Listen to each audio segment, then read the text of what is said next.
Have you ever noticed how differently people start treating you the moment they think you're getting older? Have you ever watched someone you once helped begin making decisions for you, as if years of experience suddenly meant nothing? And perhaps worst of all, have you ever stayed quiet because the person doing it was family, because you didn't want an argument, because you wanted to keep the peace, because you told yourself, it's better not to make a problem out of it? That was exactly where I found myself. My name is Daniel, and for most of my life, I had never needed anyone to remind me what I was capable of. I had worked for everything I owned, paid my bills, raised my family, and learned the hard way that nothing truly valuable comes without sacrifice. But somewhere along the way, my son-in-law, Mark, started looking at me differently. At first, it was just little comments. He'd laugh when I took my time making a decision.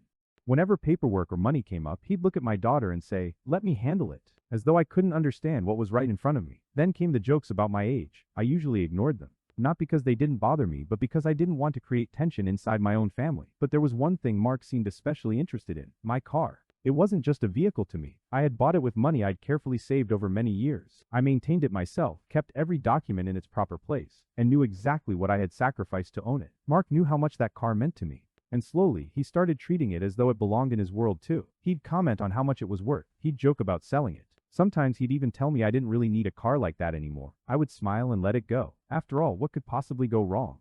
I never imagined that one day the man I had welcomed into my family would actually try to sell my car. But the strangest part wasn't what he did. It was how confident he looked while doing it. Because Mark thought he knew exactly what belonged to him. What he didn't know was that he had never bothered to find out what belonged to me. The first time Mark told me he was going to sell my car, I laughed. I honestly thought he was joking. He leaned against the kitchen counter with that confident smile of his and said, "You know, Daniel, someone would pay good money for that thing. You don't even drive it that much anymore." I looked at him and simply said, "It's my car." He laughed. I know, I'm just saying." But over the next few days, the jokes became more frequent. He started asking how much I'd paid for the car, how much I thought it was worth, and whether I still had all the paperwork. At the time, I didn't think much of those questions. Why would I? He was my son-in-law. I trusted him enough to welcome him into my family. I never imagined that same trust could become something he'd use against me. Then, one afternoon, I walked outside and noticed something that made my stomach drop. The car was gone. At first, I thought my daughter had borrowed it. Then I saw Mark standing there, smiling like he'd just pulled off the funniest prank in the world. "Relax," he said. "Why sold it?" I stared at him, waiting for the punchline. There wasn't one. He had actually sold my car. When I asked him why, he simply shrugged. "Come on, Daniel, you weren't using it enough, and I figured you'd get over it. It's just a joke. Just a joke." Those 3 words stayed in my head. Because when someone takes something you've worked years to own, and then tells you not to be upset because it's just a joke, you start wondering whether they ever respected you in the first place. I could have shouted. I could have demanded to know where the car was. Instead, I looked directly at him and asked one simple question. "Mark, did you check whose name is on the title?" His smile disappeared for half a second. Then he laughed again. "Seriously? You're worried about paperwork now?" I didn't answer. I just watched him walk away, still convinced he'd won.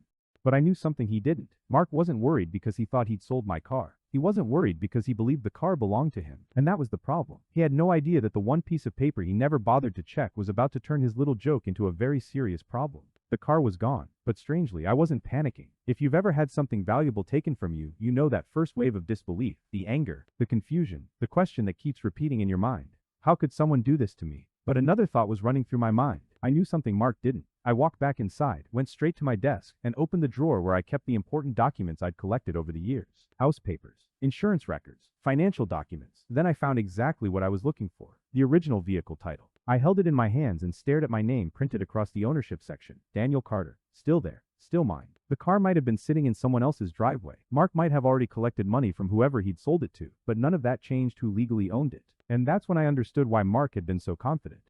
He had mistaken possession for ownership. He saw the car sitting in my driveway and assumed that because he could take the keys, he could take the car. But he'd never stopped to ask the one question that actually mattered. Whose name was on the title? I could have called Mark immediately and demanded that he bring the car back. But I decided not to. Not yet. Because something told me that if I confronted him too early, he'd find a way to turn the situation around. He'd call it a misunderstanding. He'd make me look unreasonable. And knowing Mark, he might even convince my daughter that I was overreacting. So instead, I put the title back where it belonged and sat quietly at my desk. For the first time, I wasn't thinking about the car itself. I was thinking about everything that had happened before it. Every little joke. Every time Mark had spoken over me. Every time he'd acted as though getting older meant becoming incapable.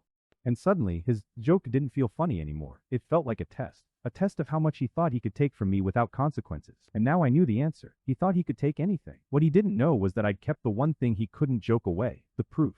The ownership. And while Mark was somewhere celebrating what he thought was his victory, I was sitting at my desk, looking at that title and reaching for my phone. Because I was about to make one call. And that call was going to change everything. Have you ever watched someone celebrate a victory before they even realized the game wasn't over? That's exactly what Mark was doing. While I was sitting at my desk with the original title in my hands, he was already acting as though the car had completely disappeared from my life. He'd taken the money from the sale and seemed almost proud of himself. When I saw him later that evening, he was unusually cheerful. He joked that I should finally admit he'd done me a favor. "You'll thank me later," he said. I looked at him and asked, "Did the buyer ask for the title?" He paused, just for a moment. Then he said, "Of course. Everything's handled." And just like that, he changed the subject. That tiny pause told me more than his words ever could. Mark hadn't actually thought this through. He'd found someone willing to pay for the car, handed it over, collected the money, and assumed the rest would somehow take care of itself. But ownership doesn't disappear simply because someone hands over a set of keys. And I knew exactly where this was heading. The next morning, my phone rang. It was the buyer. He sounded confused and frustrated. He discovered that the ownership paperwork didn't match what Mark had told him. He wanted to know why the person who sold him the car wasn't the person listed as its owner. I told him calmly that I had never authorized the sale and that the vehicle was still registered in my name. There was a long silence on the other end. Then he asked the question I'd been waiting for. "So what am I supposed to do now?" I told him I'd provide the documentation proving my ownership and that he should resolve the matter directly with the person who had sold him the car. I didn't have to yell. I didn't have to threaten anyone. The paperwork was already speaking for me. But when Mark found out the buyer had contacted me, his confidence disappeared. He called almost immediately.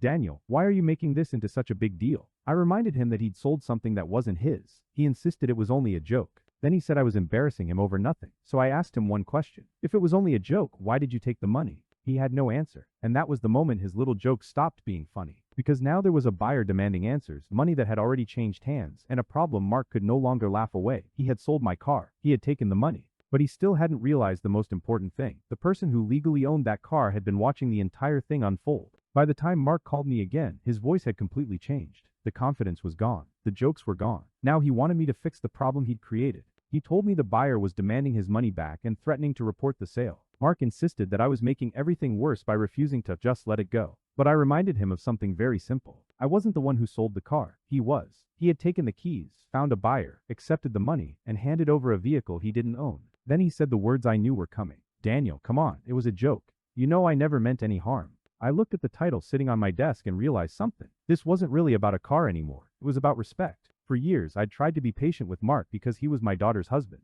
I'd ignored his little comments, his assumptions, and the way he sometimes treated me like an old man who couldn't understand what was happening around him. But that day, I finally told him the truth. "You didn't just sell my car. You showed me exactly what you thought I was incapable of protecting." He went silent. I could almost hear him trying to figure out what to say next. Then he asked if there was some way we could handle everything privately. I told him there was one very simple way. Return the money, resolve the situation with the buyer, and stop pretending this had been harmless. Mark tried to argue again, but there was nothing left to argue about. The original title had my name on it. The buyer had proof of what had happened. And Mark had already admitted to selling the car. For the first time, he understood something he should have understood from the beginning. Being older didn't mean I was powerless.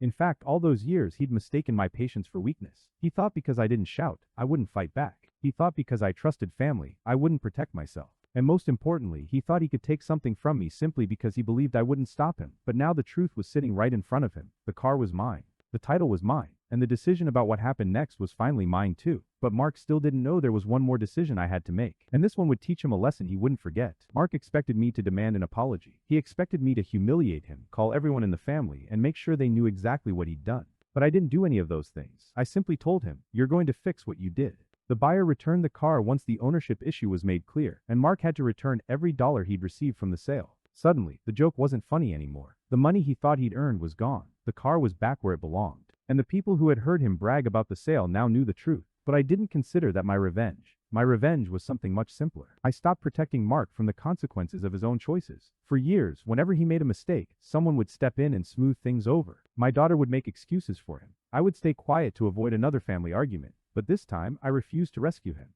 If he'd made the decision to sell my car, then he could take responsibility for everything that followed. And that's when something unexpected happened. My daughter finally asked me why I'd never confronted Mark about the way he treated me. I told her I hadn't wanted to turn her marriage into a battlefield. But then I said something I'd been holding inside for a long time. Keeping peace in a family doesn't mean allowing someone to disrespect you. She became quiet. I could see that she was thinking about every little incident she'd dismissed before, every joke, every comment, every time Mark had made me feel like I was in the way. And suddenly, the car wasn't just a car anymore. It had exposed something our family had been ignoring for years. Mark had believed my age made me easy to control. He'd believed my kindness meant I wouldn't push back. But he'd made one enormous mistake.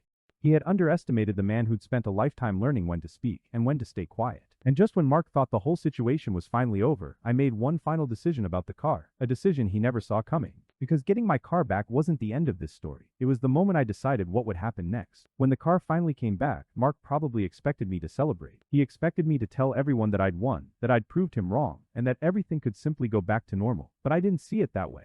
I stood beside my car for a moment, placed my hand on the hood, and realized that getting it back wasn't the most important thing that had happened. The real victory was that I'd finally stopped allowing someone else to decide how much respect I deserved. I told Mark I wasn't going to hold the incident over his head forever, but I also wasn't going to pretend it had never happened. If he wanted to remain part of my family, he needed to understand one simple thing. My age did not give him permission to treat me like I was incapable of protecting myself. He apologized eventually, but this time, I didn't accept an apology simply because it was easier than having an uncomfortable conversation. I told him that trust isn't something you can demand after breaking it. It's something you rebuild through your actions. From that day forward, I kept my boundaries clear. My finances were mine. My property was mine. My decisions were mine. And if anyone wanted to help me, I welcomed it. But nobody was going to quietly take control of my life simply because they assumed I was too old to notice. Looking back, I still think about how easily the entire situation could have gone differently. If I'd lost my temper, Mark might have turned everything into an argument about my behavior. If I'd stayed completely silent, he might have believed he could do it again. Instead, I let the facts speak for themselves. And maybe that's the lesson I want you to remember too. Have you ever stayed quiet because you didn't want to create problems with your own family? Have you ever allowed someone to make decisions for you because you thought standing up for yourself would cause too much conflict? Being respectful doesn't mean surrendering your rights. Being kind doesn't mean being powerless. And getting older doesn't mean you stop knowing what's yours. Sometimes the strongest response isn't shouting or revenge. Sometimes it's simply standing your ground, knowing the truth, and letting someone face the consequences of underestimating you. Mark thought he was selling my car as a joke. In the end, he gave me something far more valuable than a car could ever give me. He reminded me that I never needed to prove my strength by being loud. I only needed to know exactly where I stood.